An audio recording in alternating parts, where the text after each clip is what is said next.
Allora, ciao a tutti, benvenuti sul mio canale. Io sono Gabriele, sono un fotografo di matrimoni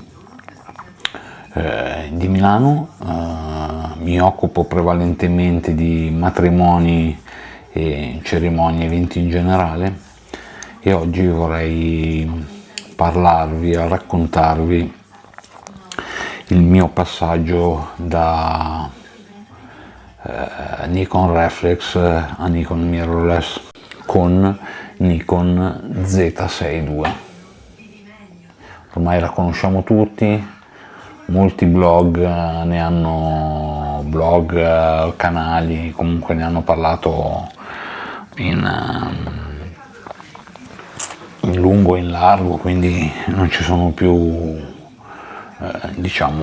misteri per questa macchina. È una macchina sia per fotografi professionisti, videomaker e perché no anche per content creator, perché comunque ha un bel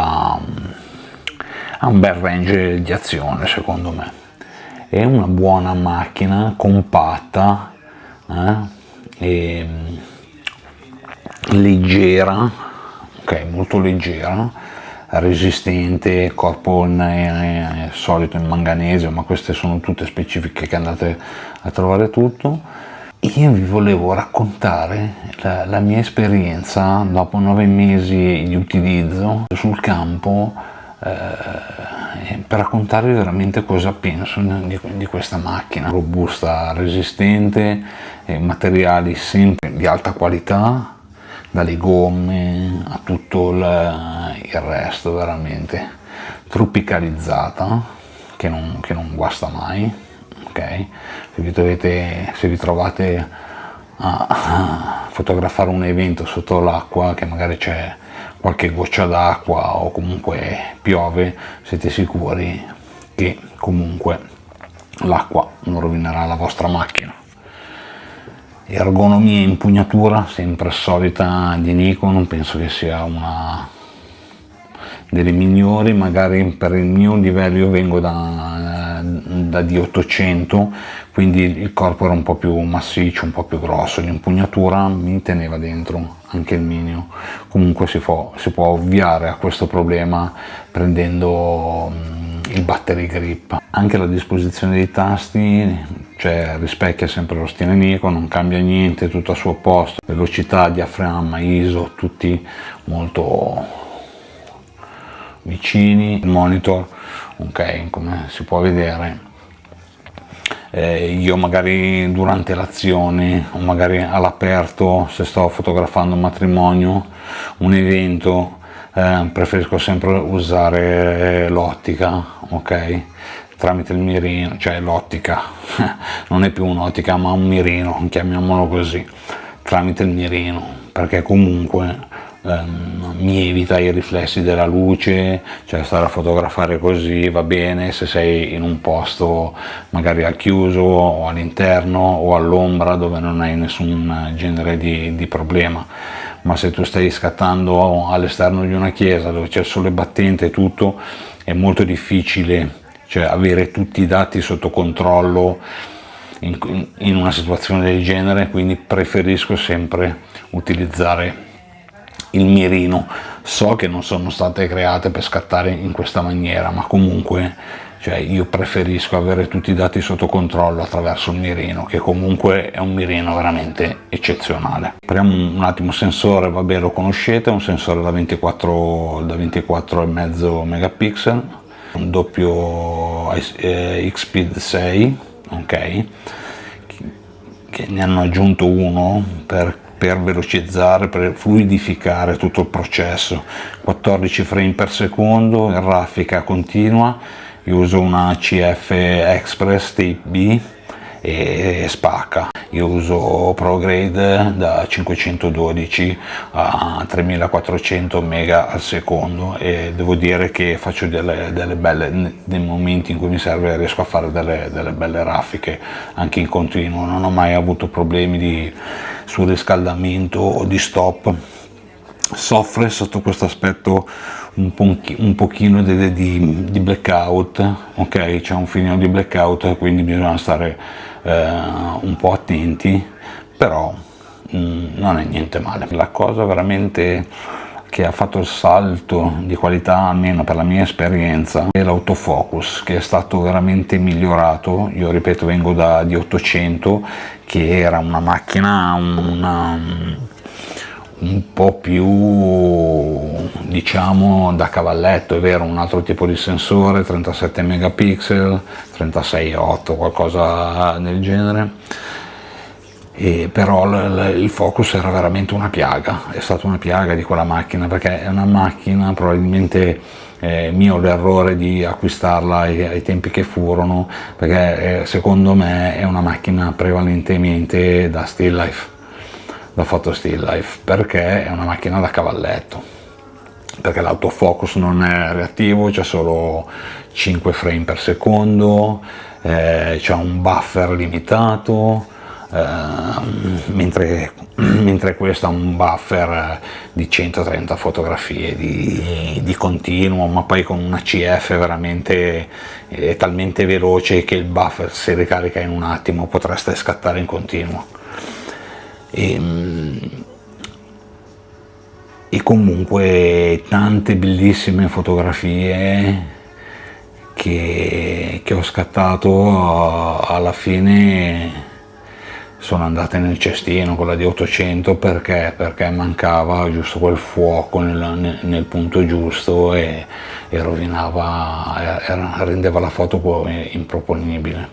Quindi è stato un po' un rapporto di amore e odio, diciamo così.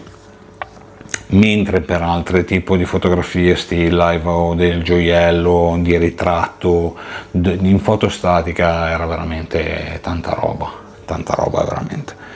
Questa invece è una bella macchina sotto tutti gli aspetti, sia sul foto still life, ovviamente c'è qualche pixel in meno, però si può sopperire con degli obiettivi adeguati, anche con dei macro adeguati, quindi si riesce a portare a casa un bel lavoro anche con questa macchina, perché veramente fa paura. Comunque l'autofocus, torniamo a parlare dell'autofocus, è veramente una bomba, bello preciso, efficace, anche con la scarsa illuminazione riesce comunque ad andare a colpire nel segno. Gli automatismi ci sono, c'è il rilevamento dell'occhio e degli animali. Io li uso molto poco gli automatismi, perché possono portarci su una strada che non vorremmo percorrere. Cioè a me piace molto decidere da solo dove voglio andare, e quindi sono ancora con il mio tipo di autofocus, che può essere appunto singolo o continuo, ma comunque decido io dove voglio andare. La qualità dell'immagine di questa macchina veramente è top, bellissima, una gamma dinamica eccellente. Nella fotografia di eventi può capitare spesso di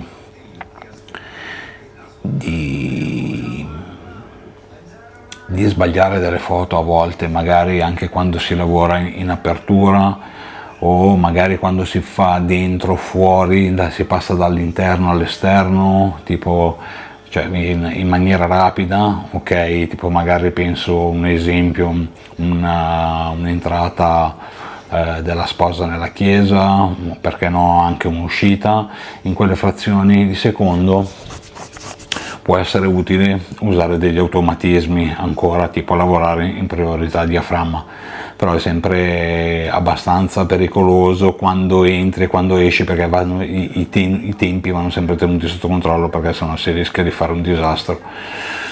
Mentre se usi magari la modalità in manuale, ti può capitare che magari hai una velocità troppo alta, giusta, ok, esposta correttamente all'esterno, ma mentre stai entrando, ok, continui a scattare con la stessa velocità, perché possono accadere diversi fattori, e quindi magari preso dall'enfasi dello scattare può capitare che magari vai un po' in sottoesposizione. Quindi qui abbiamo una gamma dinamica fino a 5 stop, che è tantissima roba, in poche parole devi proprio sbagliare tantissimo. 5 stop sono veramente tanti, tantissimi. Poi un'altra cosa che mi ha colpito tantissimo è la tenuta agli alti ISO. Ragazzi, io ho provato a consegnare foto di 44.000 ISO con dei dettagli ancora perfetti, veramente è una cosa veramente eccezionale. Colori naturali adatti per ritratti, paesaggi, architettura, veramente i colori Nikon li conosciamo tutti, sono eccezionali, bellissimi. La mia esperienza sul campo si comporta nei miei reportage di matrimoni ed eventi.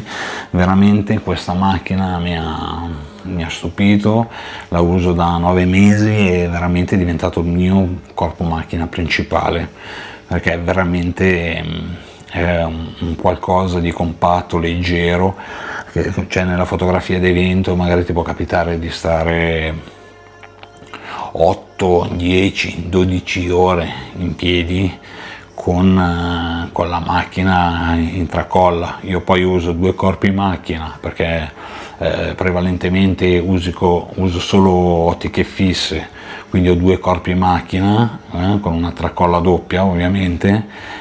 E quando tu hai delle macchine pesanti che te le tieni 10-12 ore appese, comunque le spalle e la schiena iniziano a risentirne, ve lo posso assicurare. Questo secondo me è un buon compromesso, anche perché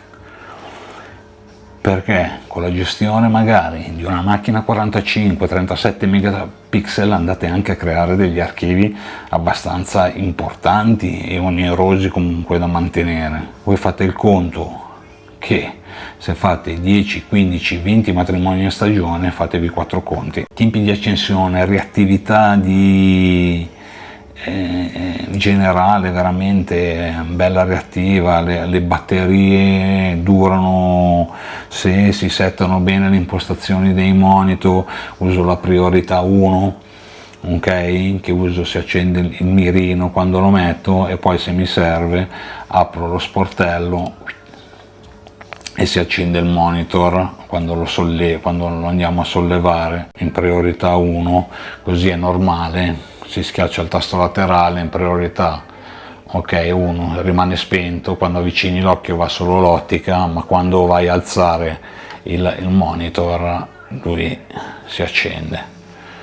Batterie, dicevo, veloci, EN e L15, ok, C, 2280 mAh, 1000 foto per ogni batteria più o meno durante i matrimoni. Per la ricarica rapida delle batterie, un video che ve lo lascio linkato di Tilta, un caricabatterie portatile di Tilta USB-C, che veramente è la fine del mondo. Quindi questa macchina è veramente ne vale ancora la pena secondo me nel 2025, per chi vuole un corpo macchina compatto, resistente.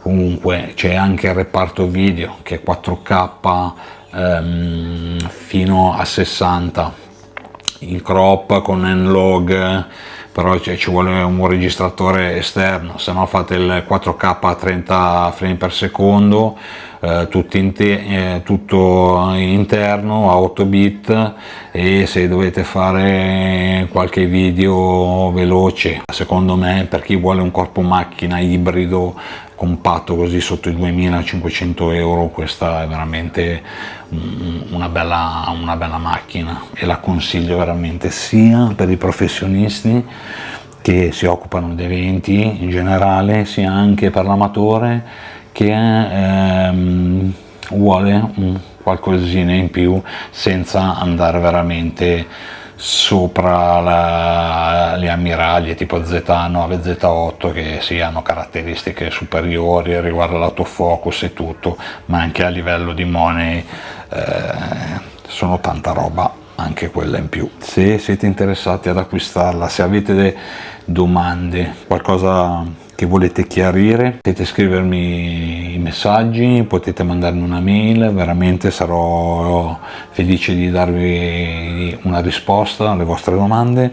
Vi lascio il mio link affiliato Amazon se la volete acquistare. Io l'ho acquistata anche, ho acquistato anche l'FZ Mount, che è l'adattatore per le ottiche F-mount, ovviamente. Avendo delle ottiche importanti tipo 35 mm 1.4 e 85 mm 105, con tutte ottiche del mio parco ottiche che ho comprato in precedenza, non mi andava di spendere subito soldi in ottiche nuove, ma mi piaceva anche testare la macchina con le mie ottiche vecchie. Poi sicuramente in futuro qualche ottica Z inevitabilmente la comprerò, però quindi vi lascio il link della macchina, dell'adattatore. Se vi è piaciuto il video, un bel pollicione in più, perché no, se volete seguire anche il canale per futuri video. Vi ringrazio per aver guardato il mio video e a presto, alla prossima.